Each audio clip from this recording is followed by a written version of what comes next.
საზოგადოება მიიჩნევს, რომ საქართველოს კანონმდებლობაში და სასამართლო სტრუქტურებში ცვლილებები განხორციელდეს. აღნიშნულ საკითხზე დღეს დემოკრატიული ჩართულობის ცენტრში შეხვედრა გაიმართა.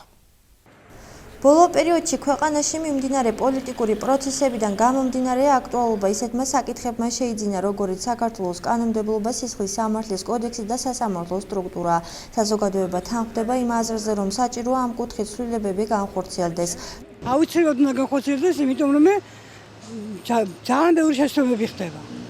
20 წლის ვის პირველი შემთხვევაში 21 წელი მოუსაჯეს. არაა ეს რეალური.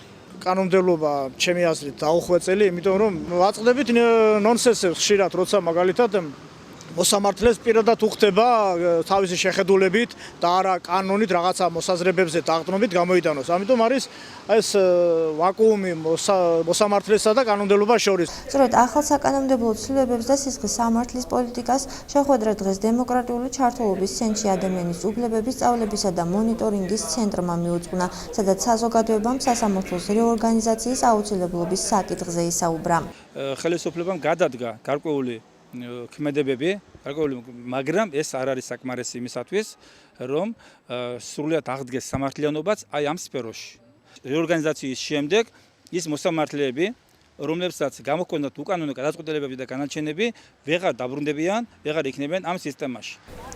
დათვის მხარის საპროცესო გარანტიების გაზრდა თუ სასჯელის შეკრებითობის პრინციპის შეცვლის აუცილებლობა. შეხვედრაზე აღინიშნა, რომ არსებული ინიციატივების დაყენება სხვადასხვა ორგანიზაციებში მოხდება.